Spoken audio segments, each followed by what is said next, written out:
कक्षा 11 के विद्यार्थी ध्यान दें, आ गया हमारा हिंदी का पेपर जो कि होने वाला है हमारा 13 सितंबर को। तो अच्छे से देखिए, हम पूरा पेपर लेके आ गए हैं आपके सबके लिए।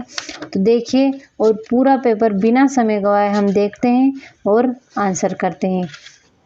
तो पेपर का पहला क्वेश्चन से शुरुआत करते हैं। तो देखिए आइए, तो हमारा पहला प्रश्न है, सही विकल्प चुनकर लिखिए।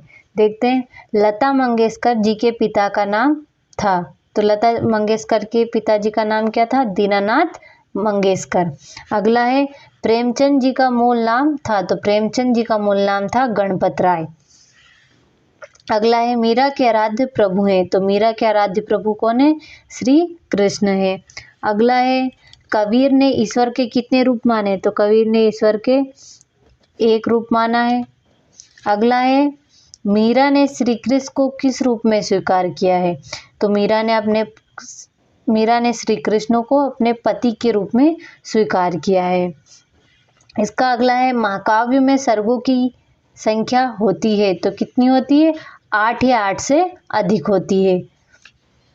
तो हमारा पहला प्रश्न पूरा कंप्लीट हो गया। हम दूसरे प्रश्न की ओर चलते हैं। तो दूसरा है, रिक्त स्थान में सही शब्द चुनकर लिखिए। तो इसमें हमारा पहला है, भारतीय गायिकाओं में डॉट डॉट को बेजोड़ गायिका कहा गया है। किसको कहा गया है? लता मंगेशकर को कहा गया है। दूसरा है, अर्थ की दृष्टि से वाक्य के डॉट डॉट भेद है। तो कितने भेद है? 6 भेद है। अगला है, काव्य की शोभा बढ़ाने वाले तत्व कहलाते हैं। तो तक काव्य की शोभा बढ़ाने वाले तत्व क्या कहलाते हैं? अलंकार कहलाते हैं। अगला है, मन्नू भंडारी द्वारा रचित पटकथा एक बहुचर्चित डॉट डॉट है। तो क्या है? टीवी धारावाहिक है।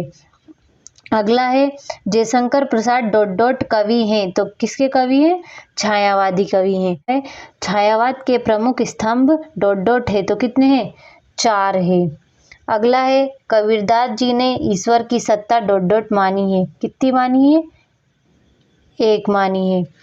तो हमारा दूसरा प्रश्न खत्म हुआ। अब तीसरे की ओर। तो तीसरा है, सही जोड़ी बनाइए। तो सही जोड़ी में है, मीरा के प्रभु कौन थे? गिरधर नागर। तो मीरा के प्रभु गिरधर नागर। और कुल की हानि। तो कुल की हानि होती है तो क्या है? क्या भंग होती है? परिवार की मर्यादा भंग होती है। अगला है, द्विवेदी युग के प्रवर्तक। द्विवेदी युग के प्रवर्तक कौन थे? जयशंकर प्रसाद दे। तो अगला है, कुंडलिया छंद। तो कुंडलिया छंद कितनी है? 24 है। और है रस के अंग। तो रस के अंग कितने होते हैं? 4 होते हैं। और जल्द का होगा कमल। तो हमारा ये भी कंप्लीट हुआ। देखते हैं अगले प्रश्न की ओर, जो कि है एक वाक्य में उत्तर। तो हमारा है, पहला है, पालर पानी और पाताल पानी के बीच का तीसरा रूप कौन सा है? तो तीसरा रूप कौन सा है? रेजानी पानी। तो इसका आंसर है रेजानी पानी। अगला है, छंद कितने प्रकार के होते हैं? तो छंद 2 प्रकार के होते हैं। अगला है, रस के कितने अंग हैं? तो रस के 4 अंग हैं। जनसंचार के कोई 3 माध्यम लिखिए। तो जनसंचार के माध्यम हो गए, दूरदर्शन हो गया, अखबार हो गई, फिल्में हो गई। आप जो चाहे लिख सकते हैं इनमें से। अगला है, शब्द युग्म का नाम क्या है? तो शब्द युग्म का नाम क्या है? सुनने में समान परंतु भिन्न अर्थ भिन्न भिन्न होना। अगला है, मोहन के गुरु का नाम क्या था? तो मोहन के गुरु का नाम था मास्टर त्रिलोक।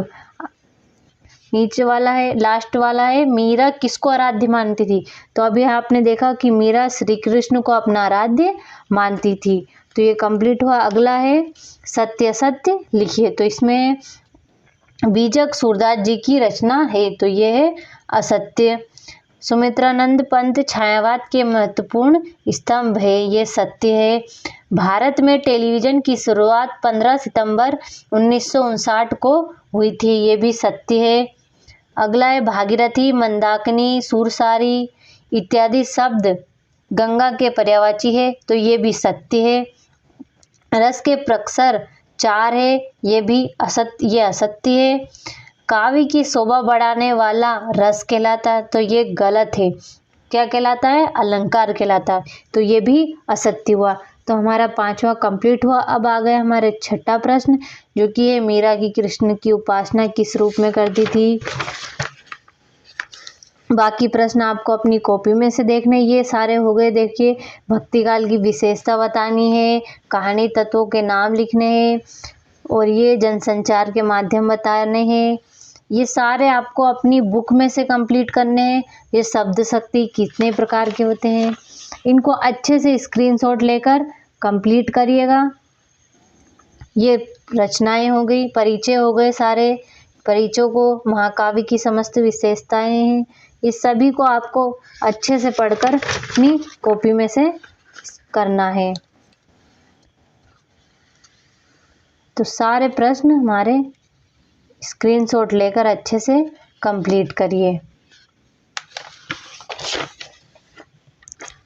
तो सारे प्रश्न हो गए, इनको अच्छे से देखिए और कंप्लीट करिएगा।